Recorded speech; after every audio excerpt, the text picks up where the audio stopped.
Hey guys, welcome back. I hope you are having an amazing day. Let's get right into the stories. The first one is an entitled People Story. When my grandma Ruth passed away last year, it hit me hard. She was the one who raised me after my parents died when I was just a kid. Grandma Ruth was no ordinary lady. She was as tough as nails and had a heart of gold. For over 50 years, she worked that farm day in and day out through every kind of weather imaginable. Grandma loved every minute of it too. She used to say that being able to work the land that fed her family was a gift. The 200-acre farm had been in our family for generations. It was Grandma Ruth's pride and joy. She worked it right up until 2 years ago when her health started to fail. After that, I moved back home to help manage the crops and the animals. Grandma was bound and determined to hang on to her independence, but I think she was relieved to have me there. Last spring, when the doctor gave us the news that Grandma only had a few months left, we had some long talks about what would happen to the farm. She made it crystal clear that she was leaving it to me in her will. "Jamie, you're the only one left in this family who cares about this land as much as I do," she said. "I know you'll take good care of it when I'm gone." I promised Grandma I would keep the farm running just how she would want me to. In her final days, she seemed content, knowing that the land she loved so much would stay in the family. After we buried Grandma, I met with her lawyer about the will and the transfer of the farm to my name. He assured me everything was in order and that I would have the new deed within a few weeks. I was working in the barn one day when I heard an engine roaring up the driveway. I stepped outside to see a brand new BMW SUV parked by the house. The driver's side door swung open and out stepped Logan Weston. Logan was the son of our town's mayor. We'd gone to school together years ago, but we'd never been friends. He was arrogant back then, and it didn't seem like much had changed. He was still wearing designer clothes and an entitled sneer. "Well, if it isn't little Jamie Dixon," he said, strolling over. "Never thought you'd amount to much, yet here you are living on my farm." I stared at Logan in disbelief. "Your farm? What are you talking about?" He let out an obnoxious laugh. "I'm talking about the farm that my Grandma Ruth left to me when she died. I'm here to start evaluating some changes I want to make around this dump." My hands clenched into fists. "This was never your grandma's farm, Logan. She left it to me." Logan's eyes narrowed. "Is that what she told you? Because I've got a legal document that says otherwise." He pulled a paper from his pocket and waved it in my face. "This farm now belongs to me." I made out the heading at the top of the page. "Last Will and Testament of Ruth Weston." Shocked, I looked closer. It was dated 2 years ago, around the time Grandma's health started declining rapidly. "No," I said, shaking my head, "this can't be right. Grandma Ruth's mind was going by then. She must have been confused when she signed this." Logan shrugged.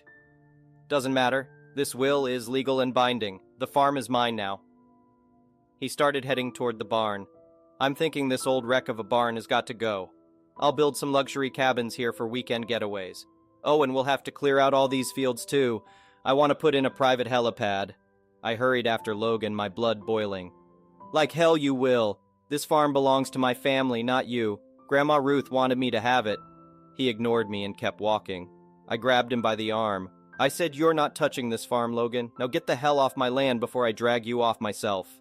Logan yanked his arm away, his expression darkening. "Look, white trash, let's get something clear. This property is mine now to do whatever I want with. If you don't pack up your crap and get out by the end of the week, I'll have your hick ass arrested for trespassing." We stood there toe-to-toe, fists clenched, when we heard tires crunching on the gravel driveway. A county police car pulled up the house and Sheriff Barnes stepped out. "Afternoon, gentlemen," the sheriff drawled, ambling over. "Got a call from a concerned neighbor about you two arguing over some property. Want to tell me what's going on?" Logan jumped at the chance to state his case. "No need for concern, Sheriff. This farm belonged to my grandmother, and now that she's passed, I'm the rightful owner. But this guy," he jabbed his finger toward me, "seems to think he has some claim to my family's land." I shook my head angrily. "That's bull. This farm belonged to my Grandma Ruth, not his. I don't know what that so-called will is he's waving around, but she left the farm to me." Sheriff Barnes held up a hand. "All right now, simmer down. This sounds like a matter for the courts to settle. In the meantime, until ownership is determined legally, no one is to do anything to the property." He gave Logan a pointed look. "Understand?"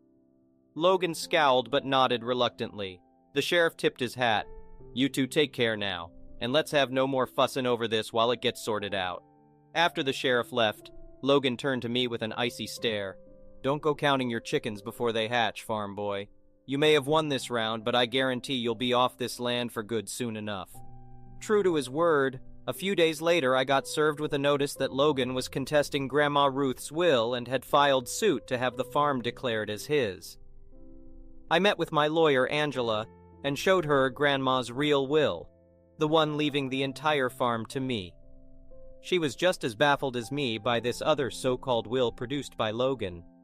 It seems highly suspicious that your grandmother would leave her beloved farm to a grandson she was rarely in contact with, Angela said, especially when she expressly stated her wish for you to have it. I think Logan took advantage of her diminished mental state to get this will signed for his own benefit. Over the next few weeks, Angela worked tirelessly to prepare our case. We were able to track down video evidence from Grandma's doctor that showed clear signs of her growing dementia. Angela also uncovered testimony from Grandma Ruth's caretaker who could confirm her mental decline. The day of the hearing finally arrived. We sat in the crowded courtroom waiting for the judge to appear.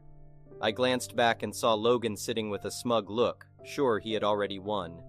Judge Collins walked in and we all rose. He asked to see the two wills first. After reviewing them carefully, he looked over at Logan. The signature on this second will is clearly not as steady as on the first, he said, and the video evidence plainly shows Ruth Weston was already experiencing cognitive difficulty when you had her sign it. He shuffled the papers on his desk. Furthermore, multiple witnesses have testified that Ruth intended the farm to go to her grandson Jamie. Judge Collins peered sternly at Logan. I can only conclude that you deliberately manipulated your grandmother for financial gain when she was no longer of sound mind. He banged his gavel. I hereby declare the first will to be valid and that ownership of the farm is granted to Jamie Dixon per Ruth Weston's wishes. I wanted to cry and laugh at the same time. Logan looked ready to explode, but he knew better than to cause a scene in front of the judge. After court, Angela congratulated me on our victory. I thanked her profusely for all her hard work and skill arguing the case. As I walked outside, I saw Logan speed off in his flashy BMW, nearly hitting a passing pickup truck. Some things never change. Driving back to the farm, I said a little prayer of thanks to Grandma Ruth. I was so grateful justice had been served and that I could continue her legacy on this land that she loved. That night, as I sat on the porch watching the sun set over the fields, I smiled thinking about Grandma Ruth. I knew she was at peace knowing her beloved farm was in good hands. The next one is a pro-revenge story. In January 2020, my friend made a foolish decision and purchased a brand new car he couldn't afford. His insurance cost him $400 per month, and he earned only $10.25 per hour as a shift supervisor at McDonald's. His car payment amounted to $795 each month. Now, with an hourly wage of $10.25 and working 30 hours a week, his weekly income totaled about $300 and approximately $1,230 per month. My friend approached me for help because of my experience in car sales and knowledge of the industry. I examined his paperwork and found that the dealership had overcharged him, but none of their actions were illegal. They had inflated the warranty costs, provided a higher APR, and included add-ons, but these were not against the law. I realized that the only way to help my friend was if the dealership had engaged in illegal activities. I inspected the finance application that my friend had signed, and it accurately listed his income, which triggered an idea in my mind. No bank would approve someone for a $795 car payment when they were only earning $1,200 per month. It simply didn't make mathematical sense. So I began searching through his paperwork for the finance application that the dealership had submitted to the bank. Typically, when you submit a finance application at a dealership, they convert the hand-filled application into an electronic format, which is quite standard. However, on the application that the dealership had sent to the bank, they falsely claimed that my friend was the general manager of McDonald's, earning $70,000 annually. My friend had good credit, and it appeared that the bank did not request proof of income. Accompanied by my friend, I visited the dealership and informed the sales manager that he needed to connect me with the general manager because we intended to void my friend's deal and return his trade-in. The sales manager initially thought I was joking and even the GM was skeptical. I then presented evidence of the dealership's finance department committing bank fraud. I showed the GM my friend's completed finance application and compared it to the application submitted to the bank, highlighting the income discrepancy. My friend's actual income was $14,000 per year, while the dealership falsely claimed he earned $70,000 per year. I emphasized that this constituted bank fraud, a felony. The GM realized that his dealership was in serious trouble. The evidence was irrefutable and we were all on the same page. He reluctantly asked, "What can I do to make this right?" I responded, "Void the deal and return my friend's trade-in." Voiding the deal meant canceling the transaction and essentially pretending it never happened. The GM tried to resist, but I remained resolute and reminded him that we could easily use the documentation to make his life a living hell. He knew I was correct, and my friend needed a car to get to work the following day. The GM mentioned that they had already sold my friend's trade-in, to which I replied, "That's acceptable. Void the deal and provide my friend with a car of equal or better value than what he traded in." The GM asked, "So he'll buy a car similar to his trade-in?" I clarified, "No, you'll provide him with a car similar to his trade-in." The GM argued, "It doesn't work that way," and I retorted, "It does when you commit bank fraud." The GM was upset, but I reminded him that I was being reasonable, and the situation could become extremely ugly, possibly leading to felony charges and the loss of their franchise. I made it clear that my way would minimize the damage. Reluctantly, the GM agreed and checked their inventory. He informed me that they had a 2007 Focus with 10,000 more miles. I insisted, "No, the car you provide my friend must be the same or better than what he traded in."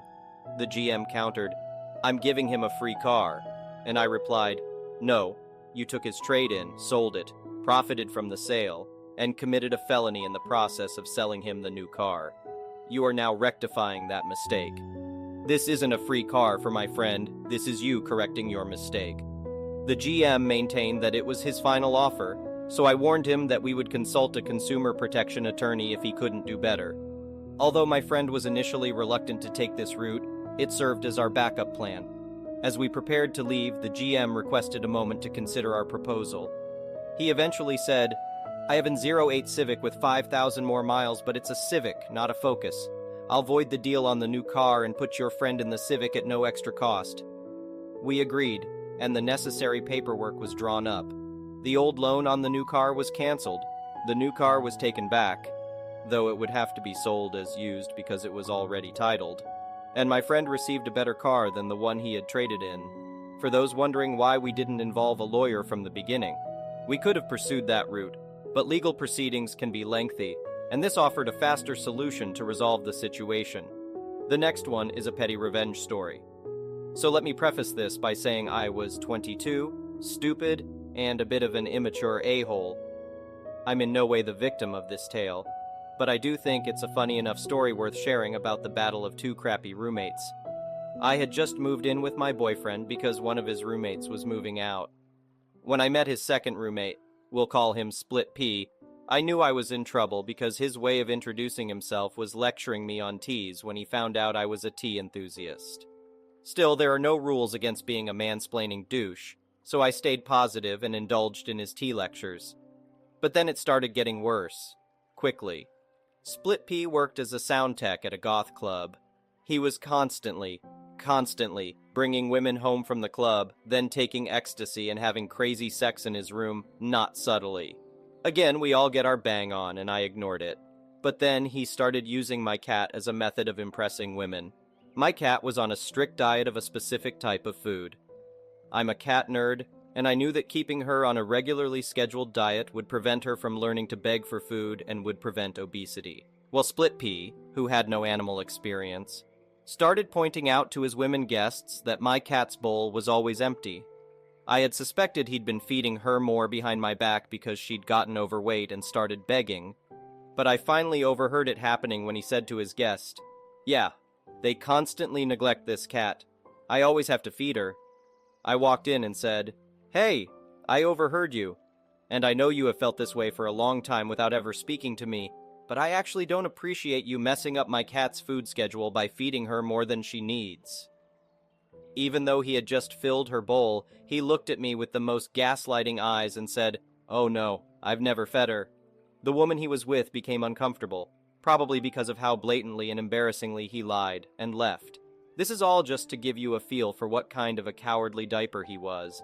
But I didn't even get mad yet until he started bringing women from the club, at 3 a.m. when he got off work, to our apartment, having sex with them, and then telling them to leave without walking them out.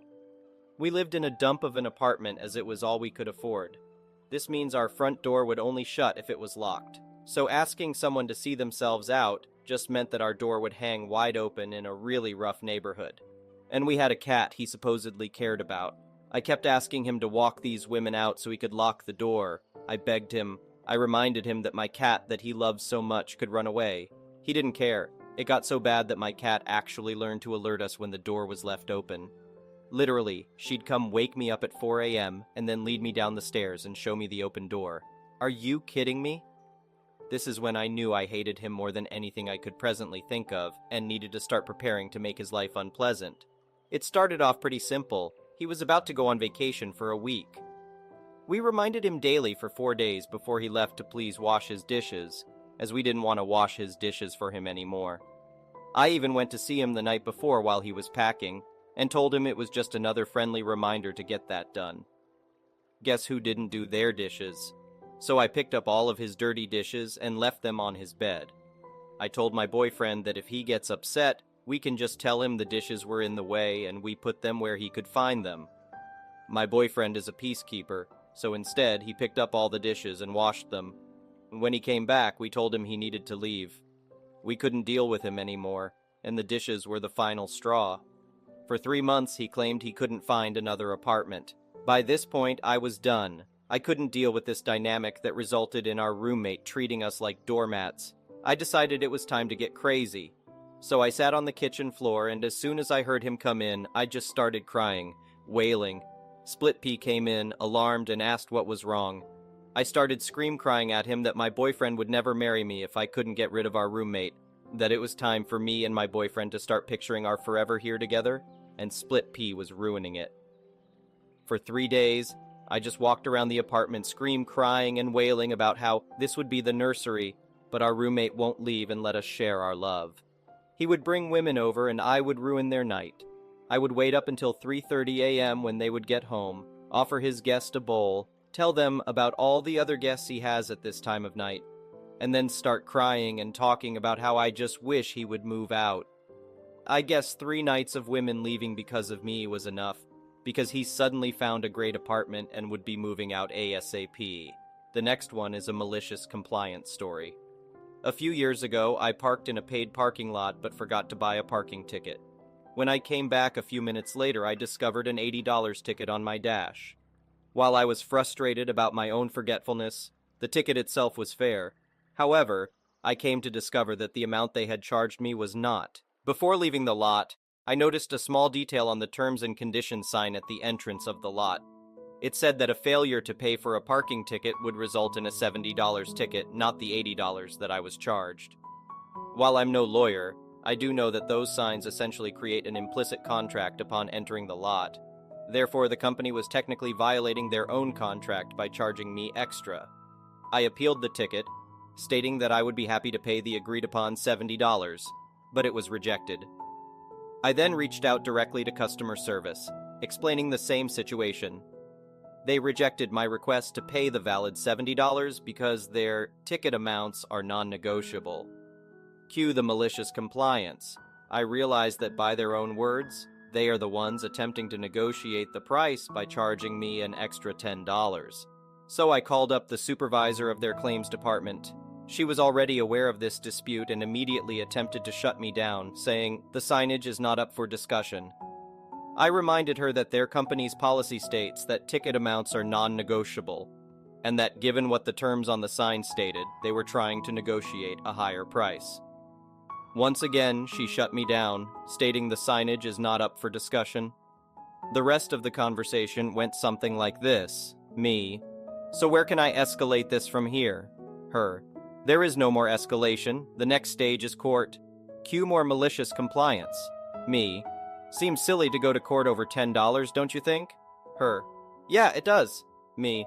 Okay, well, I'll begin the small claims court process over the non-negotiable price issue then. Her. Okay. I was having fun at this point and was fully ready to start taking legal steps over this $10 on a matter of principle, and knowing that if I did, the company would immediately cave. Before doing that, however, I sent one final email to the vice president of the company. I explained the whole dispute, explaining the signage, their non-negotiable policy, and how the appeals supervisor told me my next step was to take it to court. I offered them the opportunity to resolve this civilly before going on to that stage. Not even 3 hours later, I got an email back stating that my ticket had been fully cleared as a courtesy. I called their bluff, maliciously complying with the contract and the take-it-to-court attitude, and it worked. As an added bit of pettiness, I replied, thanking them, and CC'd the appeals supervisor. I then directly addressed her, telling her that this is how easily it could have been resolved if she would have actually addressed the signage issue. The moral of this story: push back against parking lot companies. They use shady practices and try to scare people into paying unjustly. Often, a simple but credible legal threat will make any issue disappear. Thank you for watching. I would really appreciate it if you could like the video and subscribe to our channel if you haven't already. We'll see you again tomorrow.